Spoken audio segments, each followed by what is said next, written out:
again, everyone, and welcome back to Reddit Aliens. I'm John. Thank you for being here.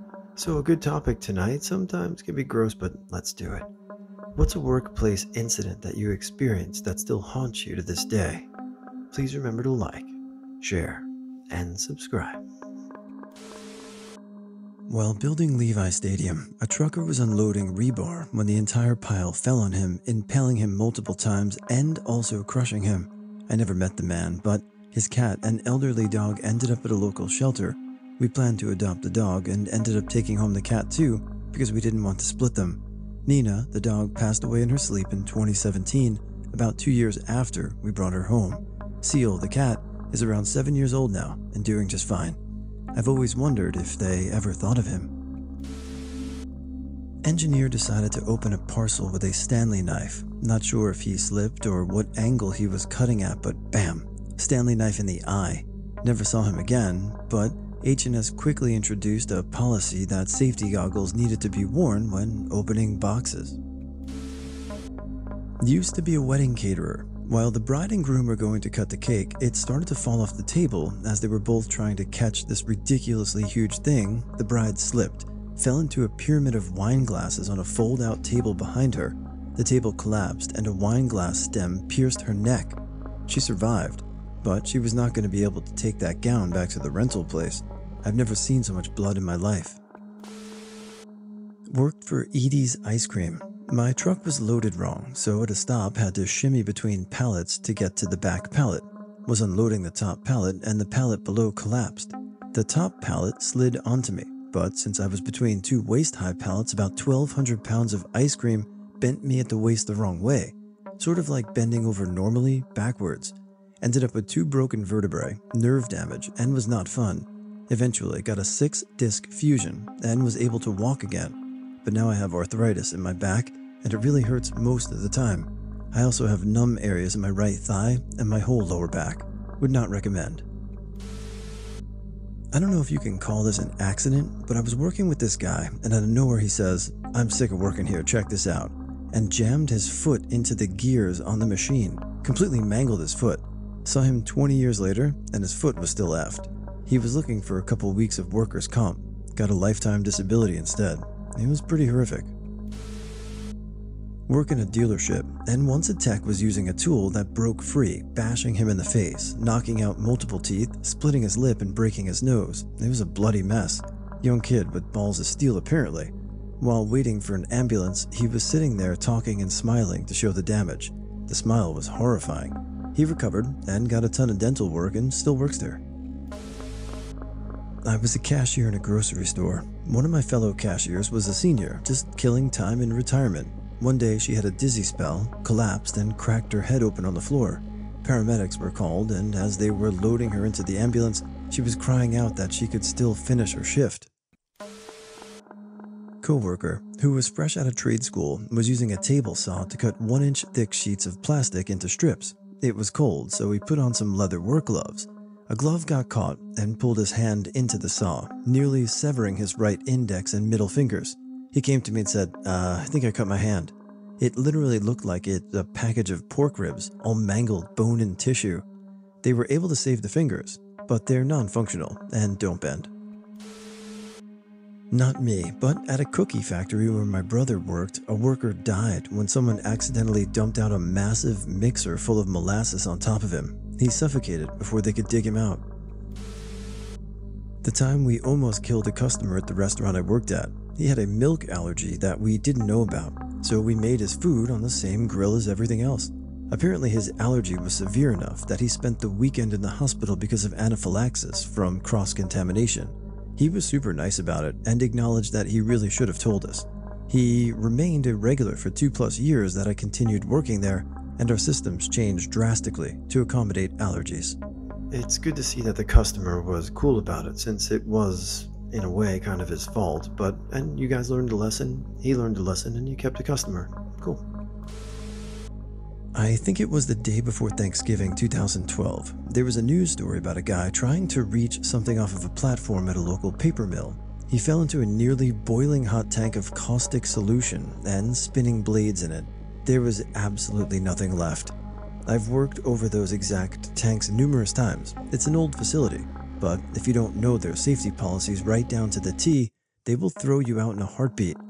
That's just a terrible way to go, and one of the worst days that it could happen of the year. I think about it often. Worked at Sonic when I was 15. I was on break and sat on the patio. I was looking at the road as this super nice car pulled into the drive-thru. As the car turned, a motorcyclist flew right into the side of him. He flew about 10 feet in the air before landing right on his leg. He slid about 8 feet before hitting the curb. His leg snapped into 2 pieces, and his leg was basically degloved. I sat in shock before people started screaming to call the police. I ran inside and told my bosses. 3 of them ran out while the other workers started shutting down the store for the ambulances and police. I was the only one who saw what happened. His face was skinned, leg was degloved. His fingers went in all directions. But it wasn't the sight that scared me. It was the wheezing noise that he made as he slowly started gaining consciousness. He was mouthing the words, "Help me," but his lips were gone. He could only make noise. I didn't work that day and cried the whole time he was being put into the ambulance. The worst part was, the car who hit him drove off without staying a second. The owner of the car was eventually found, but nobody was charged. A few months later, the victim of the hit and run came to Sonic. He lost his leg and was still in the process of recovery. The guy came to thank us and let us know how he was doing. Glad to see he survived, but still traumatizing nonetheless. Not really haunted, but we had a guy in the army violate one of the cardinal rules of working in the motor pool: remove watches, rings, and dog tags. He had kept his wedding ring on and was working in the turret of an Avenger surface-to-air missile launching system mounted to a Humvee. When he climbed down the tiny ladder at the back, he decided to jump down the last few feet to the ground. His ring caught on the ladder and degloved his finger. He held up his hand and it just looked like it said, "Oh, F." We grabbed him, wrapped his hand, not much blood honestly, and took him to the hospital. All the while another soldier was carrying the fleshy remnants in his hand and dry heaving. Once he was taken in at the hospital, they just removed the finger. He became a cautionary tale for all my future soldiers.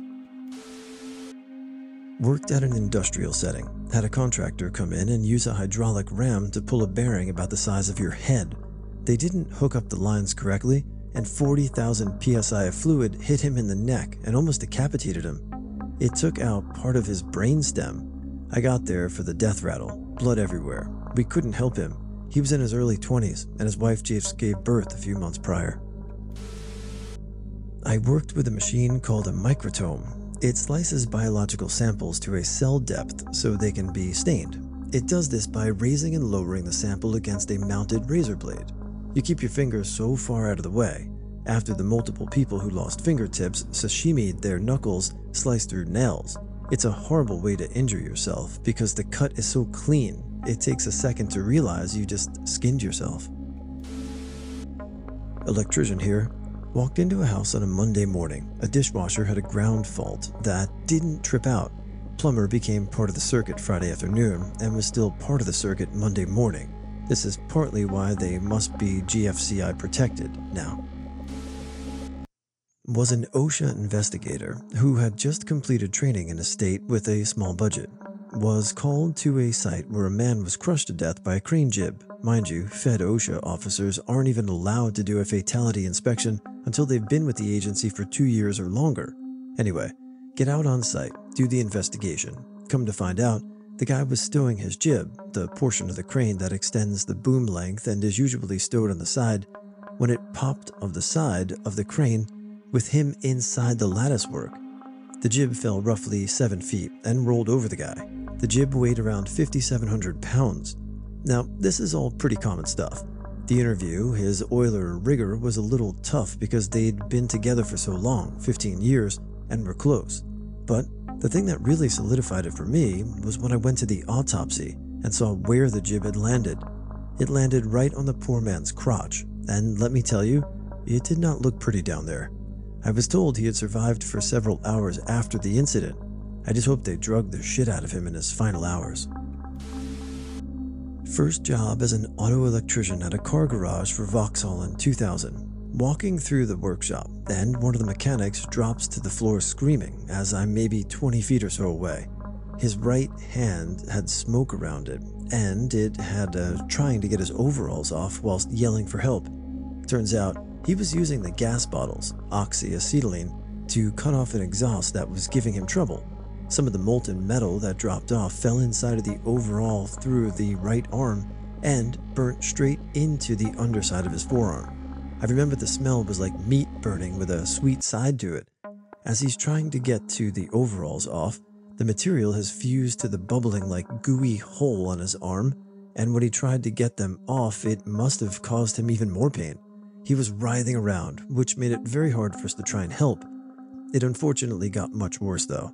I don't know the names of what was damaged, but he couldn't work as a mechanic anymore because this molten stuff had burned deep into his forearm, and it stopped him from being able to move some of his fingers.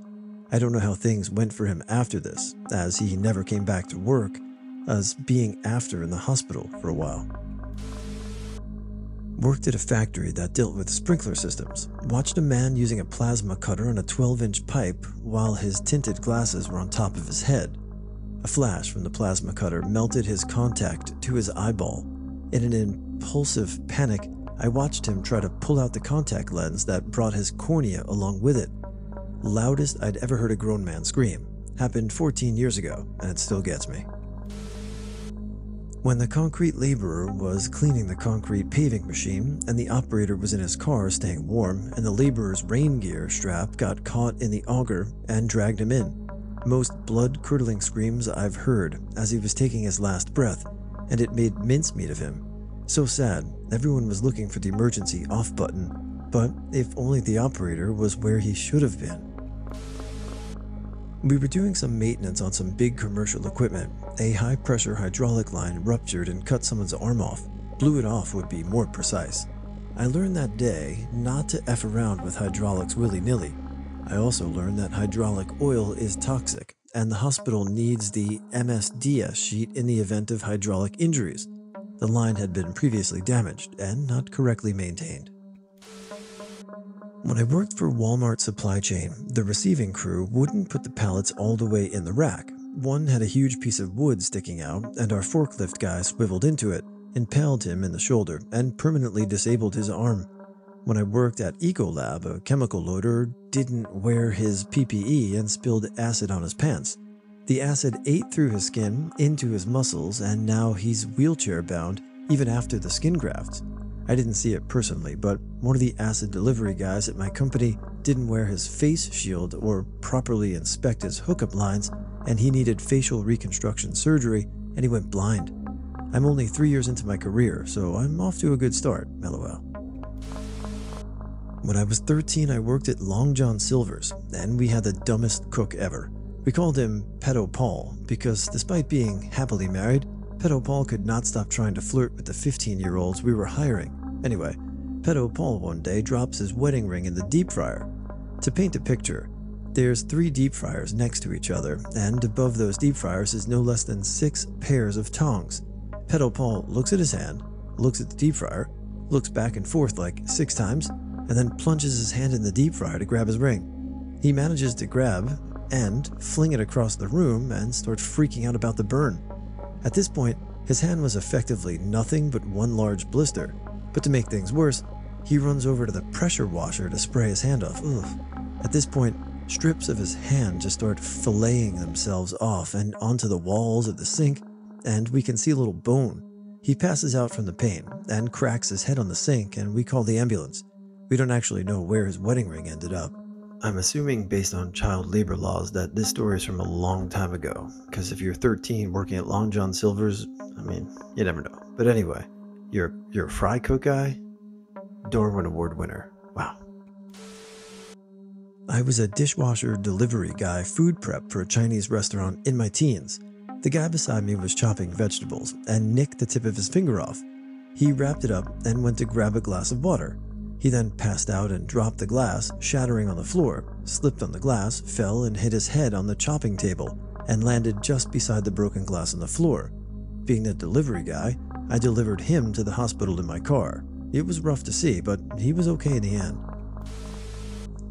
When I was in my early 20s working for an electrical contractor specializing in server rooms, another apprentice and I were tasked with running conduit for power and data into the new server room from a set of panels like 150 feet away. He was bending the pipe, and I was standing in the suspending ceiling, on a ladder of course, hanging it on threaded rod hangers that I had already shot into the deck above. Unfortunately for me, the lighting in this area was effing ancient.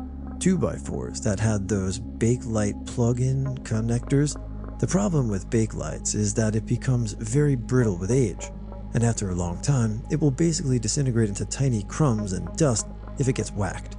As my buddy was handing me a stick of 2-inch EMT, I lost my grip, and the end of the pipe whacked into the top of one of the lights, causing the Bakelite connector to crumble, and the end of the EMT nicked the 277-volt line feeding the light.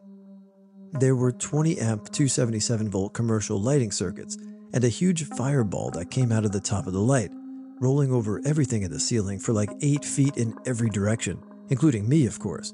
I immediately covered my face, knocking myself off the ladder, and fell through the ceiling almost cartoon style. It was awful. I looked down a 30-foot section of ceiling. The lights, thankfully, were held up with separate wire ties to the deck, not just clipped onto the grid, so thankfully they didn't fall on top of me.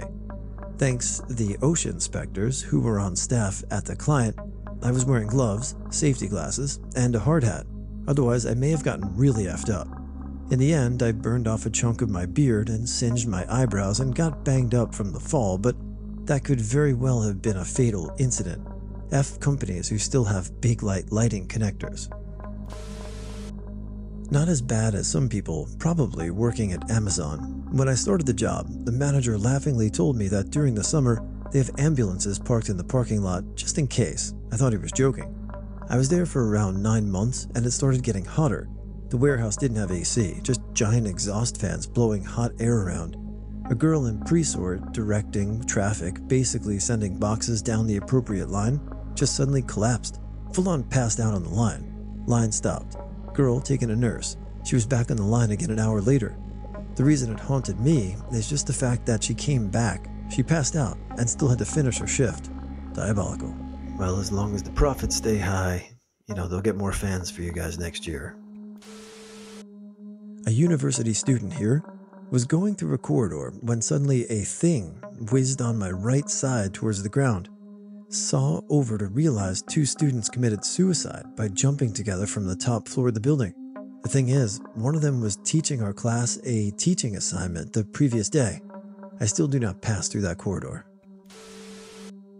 Old job.